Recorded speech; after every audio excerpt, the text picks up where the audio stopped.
أعوذ بالله من الشيطان الرجيم. بسم الله الرحمن الرحيم.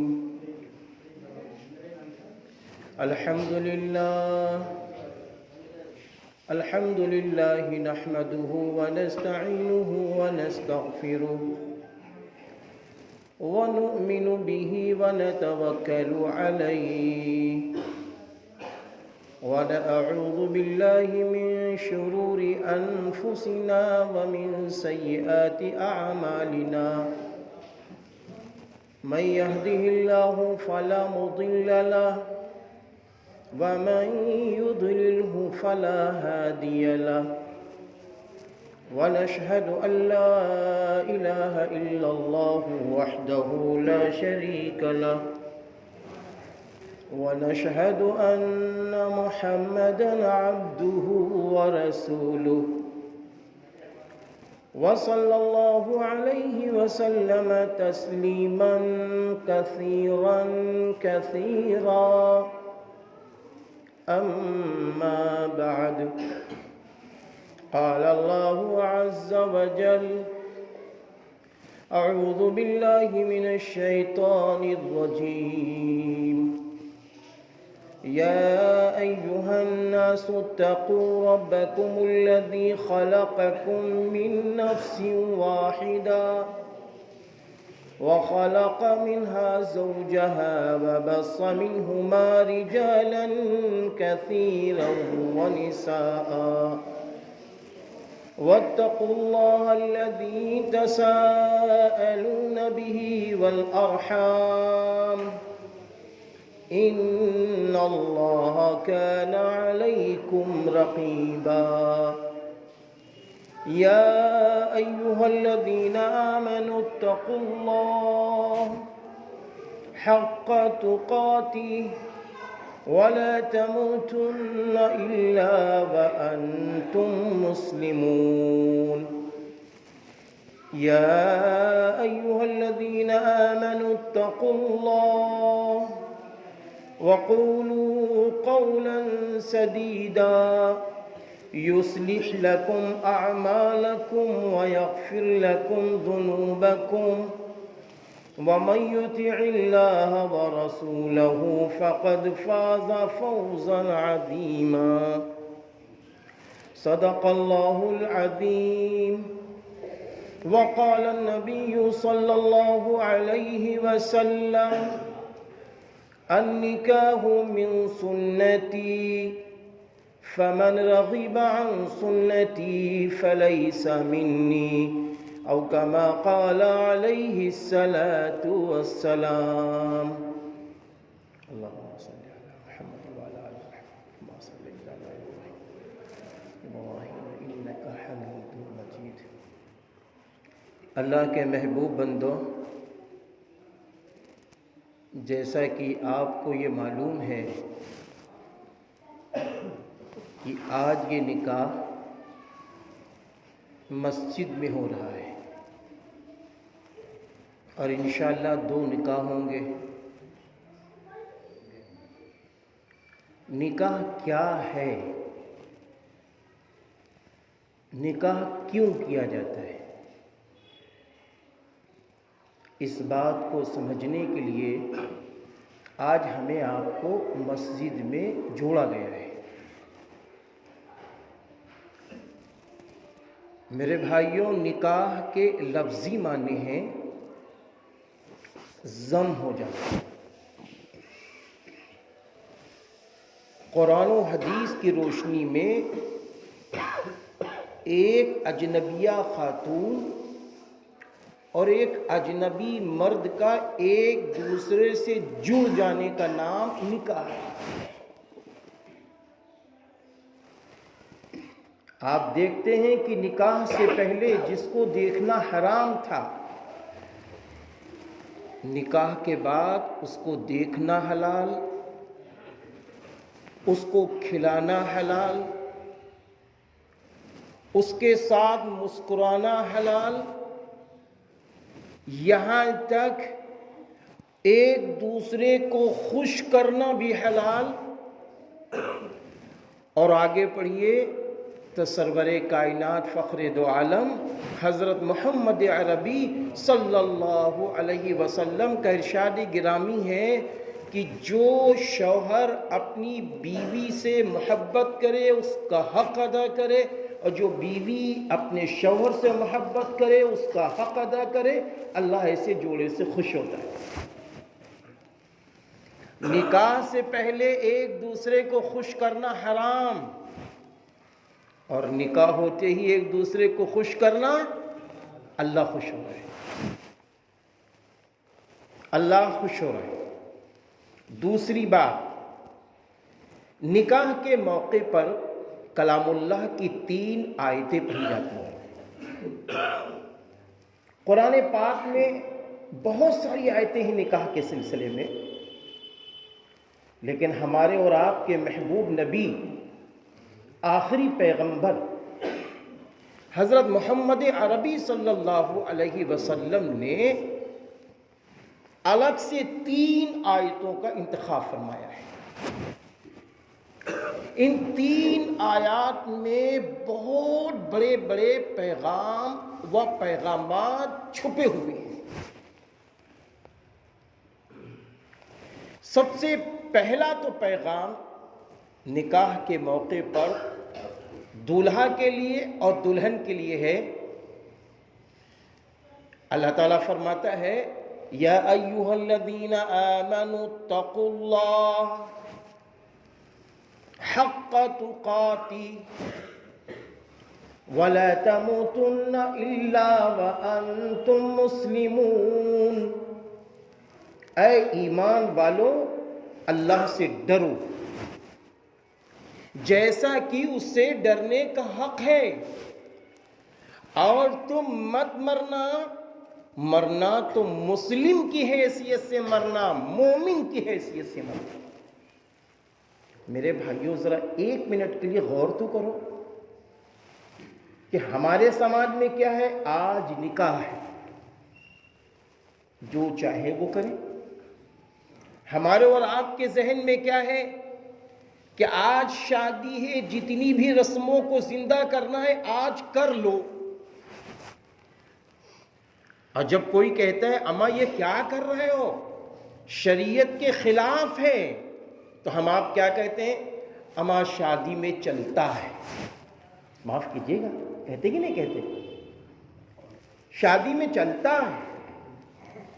ایک دولہا صاحب ہیں، وہ اپنے دولہا کی حیثیت سے پتہ نہیں کتنی رسموں کو زندہ کر رہے ہیں، لیکن جب کوئی کہنے والا کہتا ہے تو کہتے ہیں چلتا ہے۔ بعض لوگ کہتے ہیں بھائی اس سے بڑی خوشی کا موقع کیا ہے؟ ہاں، حقیقت میں زندگی میں نکاح سے بڑی خوشی انسان کو کب ملے گی؟ یہ بات سچ ہے، لیکن اسلام نے غمی اور خوشی دونوں کا نمونہ حضور صلی اللہ علیہ وسلم کی زندگی میں پیش فرما دیا کہ غم ہو تو کیسے اپنا وقت گزارو، خوش ہو تو کون سا عمل کرو۔ اب آپ دیکھیے، خوشی کا موقع ہے اور یہاں اللہ تعالیٰ کہہ رہا ہے اے ایمان والو، اللہ سے ڈرو جیسا کہ اس سے ڈرنے کا حق ہے، تم مت مرنا تو مسلم کی حیثیت سے مرنا۔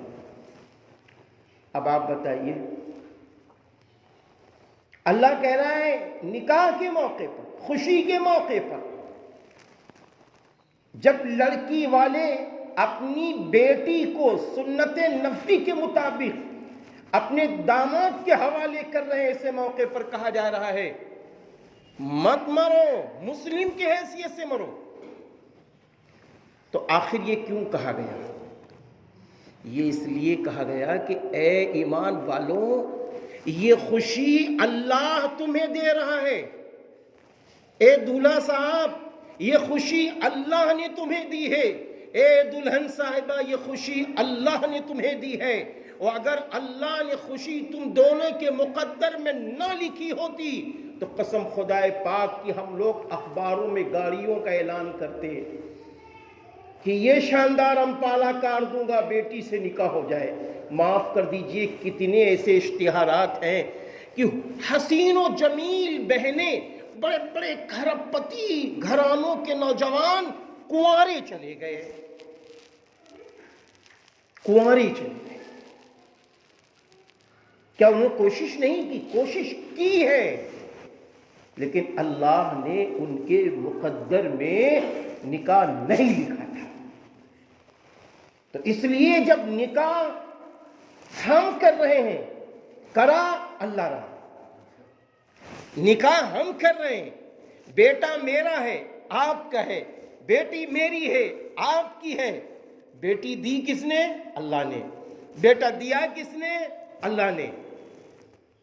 ہم خود نہیں بول رہے، قرآن کہتا ہے یَهَبُ لِمَن يَشَاءُ إِنَاثًا وَيَهَبُ لِمَن يَشَاءُ الذُّكُورَ۔ اللہ وہ ہے جسے چاہے بیٹی دے، بیٹا دے، بیٹی اور بیٹا دونوں دے دے۔ کوئی حکیم، کوئی ڈاکٹر نہ کسی کو بیٹی دلا سکتا ہے نہ بیٹا دلا سکتا ہے، کیونکہ اللہ تعالیٰ نے آگے فرمایا يَهَبُ لِمَن يَشَاءُ إِنَاثًا وَيَهَبُ لِمَن يَشَاءُ الذُّكُورَ أَوْ يُزَوِّجُهُمْ ذُكْرَانًا وَإِنَاثًا وَيَجْعَلُ مَن يَشَاءُ عَقِيمًا۔ اللہ وہ ہے بیٹی بیٹا دے، اور جس سے چاہے بیٹی بیٹا دونوں دے دے، اور یا جس شادی شدہ خاتون کو چاہے باندھ رکھے۔ اب ہم لوگ دوڑتے رہے، مولوی صاحب معاف کرنا، کوکھ باندھ دی ہے، مولوی صاحب باندھ دی ہے کوکھ، لاؤ 11,001۔ مولوی صاحب نے بھی رکھا جیب میں 11,001، تب بھی نہ بیٹی نہ بیٹا۔ ہو رہا ہے ایسا کیوں؟ یہ اللہ کا نظام ہے، جسے چاہے بیٹی دے، جسے چاہے بیٹا دے۔ تو میرے بھائیوں سن لو، جب اللہ کسی کو بیٹی دے تو اس بیٹی کا باپ اللہ نے اس کو بنایا، بیٹی کی ماں کو ماں اللہ نے بنایا ہے، دولہا کی ماں کو ماں اللہ نے بنایا ہے، دولہا کے باپ کو باپ اللہ نے بنایا ہے۔ تو جب دونوں کے لوگوں کو بیٹی بیٹا دینے والا اللہ، دونوں کو باپ بنانے والا اللہ، دونوں کی گھر کی عورتوں کو ماں بنانے والا اللہ، تو جب نکاح کا موقع آئے تو ہم شریعت کو چھوڑ دیں اور ہم کہیں اور چلے جائیں؟ تو ایسے موقع کے لیے اللہ نے فرما دیا ہے دیکھو کہیں بھٹک نہ جانا، ہم نے تم کو بیٹیاں دی ہیں، ہم نے تم کو بیٹے دیے ہیں، ہاں یاد رکھنا بھٹک نہ جانا۔ وَلَا تَمُوتُنَّ إِلَّا وَأَنْتُمْ مُسْلِمُونَ، اور تم مت مرنا، مرنا تو مسلم کے حیثیت سے مرنا، اور اگر کہیں تم بھٹک گئے تو یاد رکھو ہر آن آخر موت ہے، آؤ گے تو میرے ہی پاس، دکھا لو غرور۔ عجب بات ہے، جب مال کم ہوتا ہے تو اگلی صف زندہ ہوتی، معاف کرنا جو اگلی صف میں ہیں قابل مبارکباد ہے، جب مال کم ہوتا ہے تو اگلی صف میں انسان روتا نظر آتا ہے، جب وہی مال بڑھ جاتا ہے تو یہ کہاں کہاں روتا ہے۔ تو اس لیے اللہ رب العزت نے فرمایا ہے کہ دیکھو نکاح کا موقع ہے تو مجھے نہ بھولنا۔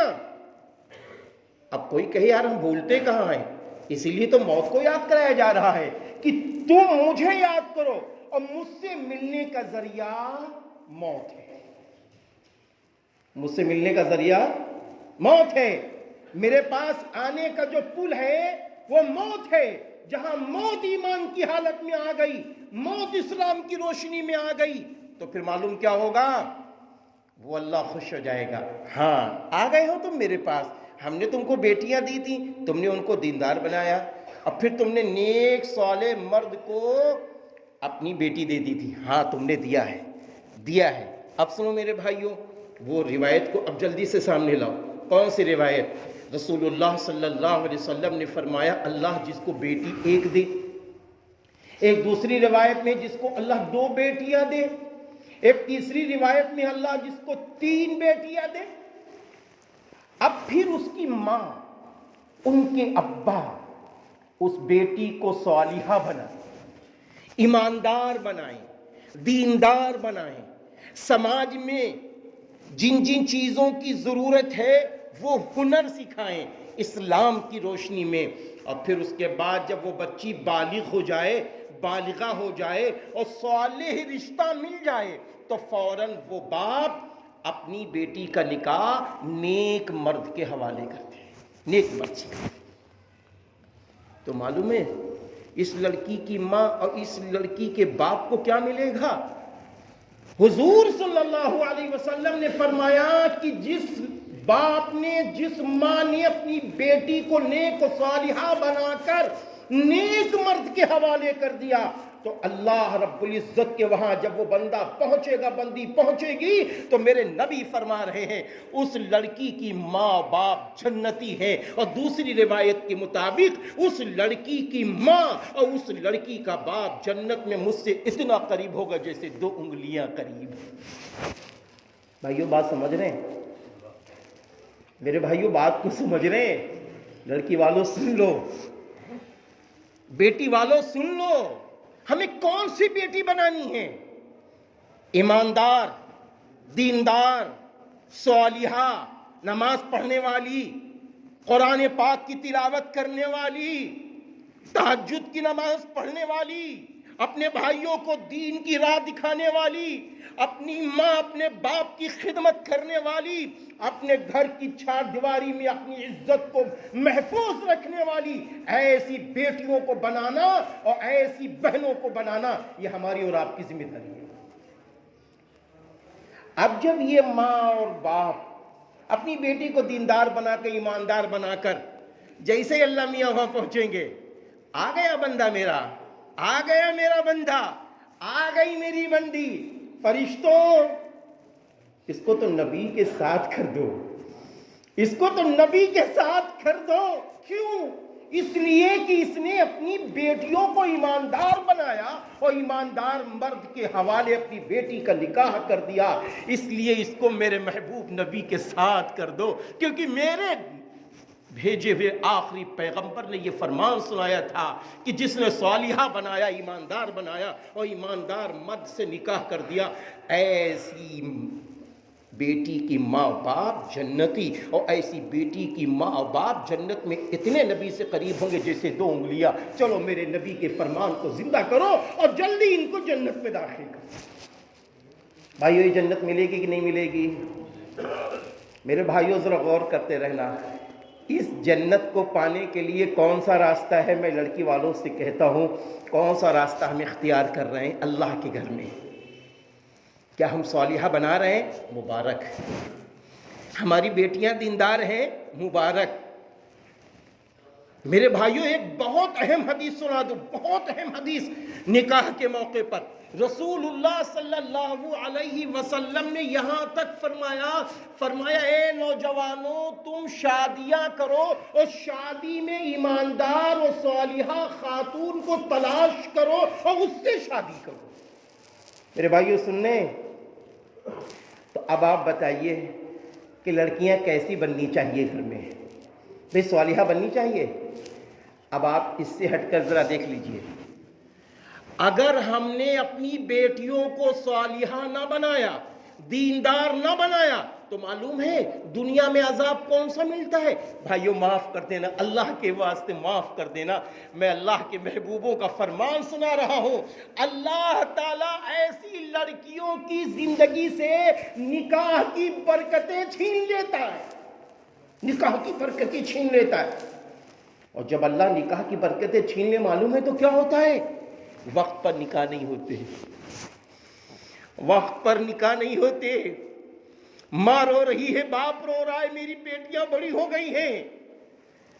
اللہ رب العزت گناہوں کی وجہ سے گناہوں کی وجہ سے نکاح کی برکت اٹھا لیتا ہے اور اس کو نحوست والی زندگی دے دیتا ہے، پھر وہ ماری ماری گھومتی ہے، وہ اس طرف سے اس طرف چھلانگ لگاتی رہتی ہے، لیکن لوگ اس کی طرف نکاح کے لیے نظر اٹھانے کے لیے تیار نہیں ہوتے ہیں۔ یہ دنیا میں اس پر عذاب ہوتا، اللہ حفاظت کرتا ہے۔ میرے بھائیوں، آج کی یہ محفل نکاح کی محفل ہے، نکاح رسم نہیں ہے، نکاح رسم نہیں ہے۔ امام اعظم ابو حنیفہ رحمہ اللہ کے نزدیک نکاح پوری زندگی کی عبادت ہے، نکاح پوری زندگی کی عبادت ہے۔ نکاح جب ہوتا ہے نا تو معلوم ہے آدھا ایمان مکمل ہوتا ہے۔ میرے بھائیوں، اللہ کے محبوب بندوں، حضور پاک صلی اللہ علیہ وسلم کا ارشاد گرامی ہے کہ جب نکاح ہوتا ہے تو آدھا ایمان مکمل ہوتا ہے۔ اب آدھا کب مکمل ہوگا؟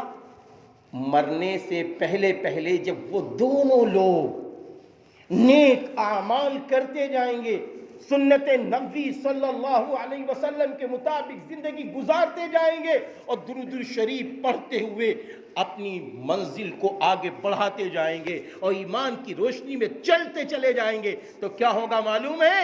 پھر وہ آدھا بچا ہوا ایمان انشاءاللہ مکمل ہو جائے گا۔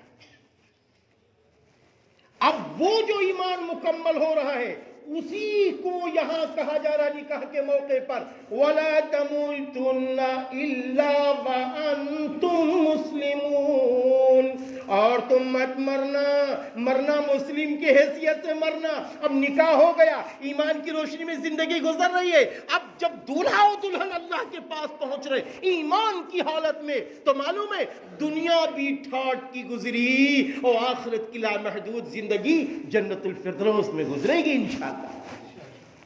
یہ ہے نکاح میرے بھائیوں۔ آج بہت دکھ کے ساتھ کہنا پڑتا ہے، نکاح کے موقع پر آپ صلی اللہ علیہ وسلم نے فرمایا سادگی برتو۔ جس نکاح میں سادگی ہوگی وہ نکاح برکت والا ہے۔ آج بڑے دکھ کے ساتھ کہنا پڑتا ہے اٹاخے پٹاخے کیا نہیں ہوتا بھئی، اس کا کیا جوڑ ہے؟ ہم آپ نماز پڑھنے آتے ہیں، کون سا پٹاخہ داغ کے آتے ہیں بھائیو؟ کون سا پٹاخہ داغ کے آتے ہیں؟ ارے بھائی، زندگی میں جو ایک فرض ہے، زندگی میں ایک جو فرض ہے، کون؟ حج کرنا۔ آدمی جب حج کرنے جاتا ہے تو کون سا پٹاخہ داغ کے جاتا ہے بھائیو؟ بتاؤ، کوئی پٹاخہ داغ کے جاتا ہے کہ میں حج کرنے جا رہا ہوں؟ بلکہ وہ اپنے گھر سے کیا پڑھ کے جاتا ہے؟ 2 رکعت نفل نماز پڑھ کے جاتا ہے کہ نہیں جاتا میرے بھائی؟ تو ایسا ہی دولہا جب اپنے گھر سے نکلے پٹاخہ داغ کے نہ نکلے، ہاں بڑی جماعت لے کے نہ نکلے، بلکہ فرشتوں کی جماعت لے کے نکلے۔ جب یہ دولہا 2 رکعت نماز نفل پڑھ کے اپنے گھر سے نکلے گا اور صدقہ خیرات کرتا ہوا اپنے گھر سے نکلے گا، تو بتاؤ اس دولہا کے ساتھ جماعت کون سی ہوگی؟ بتاؤ میرے بھائی، فرشتوں کی جماعت ہوگی کہ نہیں ہوگی؟ فرشتوں کی جماعت لے کے چلو۔ ہم دنیا داروں کو خوش نہیں کر پائیں گے۔ جھوٹے فیشن میں نہ رہو پیارے مسلمانوں۔ میں قسم خدائے پاک کی کھا کے کہتا ہوں، اللہ کے گھر میں آپ بھی ہیں، ہم بھی ہیں ماشاءاللہ۔ میرے بھائی، بہت سارے نکاح اس لیے ہوئے تھے کہ داماد خوش ہو جائے۔ داماد کی خوشی کے لیے لڑکی کے باپ نے قرضے لے لیے، سودی رقمیں لے لی، اور اس کے بعد کیا ہوا؟ داماد گھر میں موجود ہے، کھٹ کھٹ کون ہے؟ ابا، وہ آیا ہے جس کے وہاں سے آپ نے تیل لیا تھا۔ وہ قرض مانگنے والا پھر داماد ہی کے سامنے کھٹکھٹا رہا ہے۔ اس لیے پیارے غیور مسلمانوں، نکاح کے موقع پر ہم کو اس بات کو سمجھنا ہوگا کہ نکاح ایسا کرو جس سے نہ لڑکی والوں پر بوجھ ہو نہ لڑکے والوں پر بوجھ ہو۔ اب آپ کہیں گے یار یہ تو سمجھ میں آتا ہے کہ لڑکی والوں پر بوجھ ہوتا ہے، لڑکے والوں پہ کون سا بوجھ ہے؟ اے میرے بھائی سن لو، اگر لڑکے والے سنت کے مطابق لڑکی کے گھر نہیں آئے اور سنت نبوی سے ہٹ کر رسموں کو زندہ کرتے ہوئے خرافات کے ساتھ لڑکی کو لے کے گئے تو یاد رکھنا شیطان بوجھ بنا دے گا، زندگی ایسی بوجھ بنائے گا کہ بس پوچھو نہیں کیا حال گزرتا ہے۔ برا نہ مانیے گا میرے بھائیوں، عجب زندگی شیطان بنا دے گا۔ تب یہ کہتے نظر آتے ہیں نوجوان وہ جو شریعت کی دھجیاں اڑا کے، معاف کیجئے گا، نکاح کے لیے چلتے تو ایسے نوجوان یہ کہتے نظر آتے، یار شادی کیا کی بربادی ہو گئی۔ اما کون کہتا ہے شادی بربادی ہے؟ اما یار شادی تو سنت ہے، اور جو سنت کو زندہ کرے وہ مسکراتا ہے، جو توحید پہ چلے وہ مسکراتا ہے، جو ایک بار درود شریف پڑھے وہ مسکراتا ہے، جو کسی کو سکھ دے وہ مسکراتا ہے۔ تو شادی کیسے بربادی میں بدل گئی جبکہ دولہا والوں نے لڑکی والوں کو سکھ دے دیا؟ معاف کیجیے گا، دلایا اللہ نے، لیکن ذریعہ تو دولہا بننا ہے، کیونکہ یہی لڑکی گھر میں ہوتی رشتے نہ ہوتے، لڑکی کے ماں باپ روتے نظر آتے، انہوں نے لڑکی والوں کے وہاں سکھ دے دیا، ذریعہ بن گئے سکھ کا۔ نظام تو اللہ نے بنایا، لیکن اب کیوں بربادی آئی؟ اس لیے کہ ہم نے سنت کے مطابق لڑکی والوں کے گھر میں دلہن کو لے کے نہیں گئے۔ اس لیے غیور مسلمانوں، اگر تباہی سے بچنا چاہتے ہیں، بربادیوں سے بچنا چاہتے ہیں، تو آپ ہم طے کر لیں انشاءاللہ سنت کے مطابق نکاح کریں۔ اب دیکھیں نکاح میں ضروری باتیں کیا کیا ہیں، چند باتیں بہت اہم ہیں۔ نمبر 1، خطبے کا پڑھنا۔ دیکھیں یہ ضروری ہے، یہ سنت ہے، خطبے کا پڑھنا سنت ہے۔ نمبر 2، دو باتیں فرض ہیں۔ کون کون؟ ایجاب و قبول ہونا اور 2 گواہوں کی گواہی دینا، یہ فرض ہے۔ یہ دو کام ایجاب و قبول۔ ایجاب کہتے ہیں دلہن کے پاس ان کے والد محترم یا وکیل صاحب جاتے ہیں، دولہا صاحب کا نام، دولہا صاحب کے والد محترم کا نام، دولہا صاحب کا پتہ، اور دولہا صاحب نے جو مہر طے کیا ہے اس کا ذکر کرتے ہیں، اس کا نام ایجاب ہے۔ جب دلہن کہتی ہے جی ہوں، اس کا نام ایجاب ہے۔ اور قبول جو انشاءاللہ ابھی قاضی صاحب یہاں کروائیں گے۔ تو یہ 3 کام ہو گئے۔ اب چوتھا کام کیا ہے؟ مہر۔ چوتھا کام کیا ہے؟ مہر۔ مہر کتنا ہونا چاہیے؟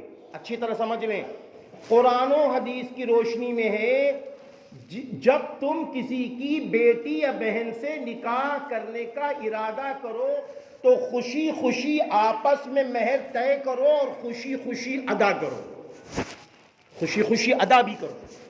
اب مہر کتنا ہو؟ الدین یسر، دین آسان ہے۔ شریعت نے یہ نہیں کہا کہ اتنا ہو، آپ اتنا مہر رکھیے جتنا دولہا صاحب نقد بآسانی دے سکے، اتنا مہر ہونا چاہیے۔ اور آپ ایک بات اور بھی سمجھ لیں، اللہ نہ کرے اگر کسی کا مہر ادھار ہے، اگر کسی کا مہر ادھار ہے تو اب وہ دولہا صاحب کیا کریں گے؟ اور جن کا نقد ہے وہ کیا کریں گے؟ جن کا مہر نقد ہے وہ تو اپنی بیوی سے ملتے ہی وہ مہر پیش کریں گے، یہ ہے آپ کا مہر۔ اور جن کا مہر ادھار ہے وہ اپنی بیوی کے سامنے بیٹھیں گے، گفتگو کرنے سے پہلے کہیں گے کہ آپ کے گھر والوں نے، میرے گھر والوں نے اتنا اتنا مہر باندھا ہے، رکھا ہے، ہم انشاءاللہ آپ کو 2 مہینے میں، 4 مہینے میں، 5 مہینے میں، 1 سال میں ادا کر دیں گے۔ اب وہ سامنے سے اجازت ملتی ہے، ٹھیک ہے، تو اب ایک دوسرے سے بات چیت کریں، ایک دوسرے سے خوشی حاصل کریں۔ اور اگر سامنے والی کہتی ہے نہیں مہر دینا پڑے گا، اگر سامنے والی کہتی نہیں مہر دینا پڑے گا، تو ایک دوسرے کو خوش کرنے کا ادھکار نہیں ہے دولہا صاحب کو کہ خوشی حاصل کریں۔ کیوں؟ مہر دلہن کی پوری جسمانی چیزوں کو حلال ہونے اور کرنے کا ذریعہ مہر ہے۔ بات سمجھ رہے ہیں؟ یہ ہے دوسرے مہر کیوں دیا جاتا ہے؟ اس لیے کہ شریعت میں لڑکیاں بہت زیادہ محبوب ہیں اللہ کو. بچی پیدا ہوئی تو دیکھو کیا کہا جا رہا ہے، بڑا مبارک وہ گھر ہے جس کے وہاں سب سے پہلے بچی پیدا ہو. اور اللہ تعالیٰ نے بھی جہاں ترتیب لی ہے یَهَبُ لِمَن يَشَاءُ إِنَاثًا وَيَهَبُ لِمَن يَشَاءُ الذُّكُورَ، اللہ جس سے چاہے بیٹی دے اور بیٹا دے. یہاں پر بھی اللہ نے سب سے پہلے بیٹی کا ذکر کیا.